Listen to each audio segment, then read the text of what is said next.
અને હું BS9ના માધ્યમથી સરકારને ચેલેન્જ સાથે કહું છું કે જો સરકારે આ વીજ લાઈનોના પ્રશ્ને નિરાકરણ લઈ આવવું હોય, જેમ રાજસ્થાન સરકાર હમણાં લઈ આવી છે, ત્યાંય ભાજપની જ સરકાર છે, પણ જે કર્યું છે એ તો આપણે કહેવું પડે, બરાબર છે. એણે SOP બનાવી કે જંત્રી ભાવના નહીં, માર્કેટ ભાવના 4 ગણા. જ્યાંથી ખેડૂતને તાર પસાર થાય છે, જ્યાં ખેડૂતને ટાવર ઊભો થાય છે, ત્યાં રાજસ્થાન રાજ્ય સરકારે જે કેન્દ્ર સરકાર 2013ના જમીન સંપાદનના કાયદામાં જે જોગવાઈ છે એ જ જોગવાઈ મુજબ, બરાબર છે, ત્યાં એણે આવો નિર્ણય લીધો છે. તો ગુજરાત સરકાર કેમ નિર્ણય ના લે? અને ગુજરાત સરકાર જ્યારે ખેડૂતોના મુદ્દે ક્યારેય પણ બેઠક કરે તો ત્યારે એ માત્ર અને માત્ર ખેડૂત પ્રતિનિધિ તરીકે ભારતીય કિસાન સંઘને જ શું કામ બોલાવે છે? ભારતીય કિસાન સંઘમાં એવું એને શું લાગે છે? ખેડૂતોના પીઠમાં તો એને ખંજર ભૂક્યું છે.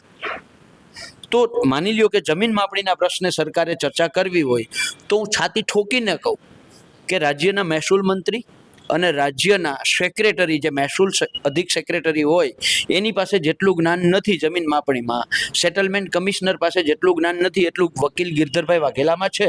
અમારા ખેડૂત આગેવાન છે, ખેડૂત હિતરક્ષક સમિતિના એ પ્રમુખ છે. તો ગિરધરભાઈ વાઘેલા ખેડૂત આગેવાન છે, એને કેમ નથી બોલાવતા?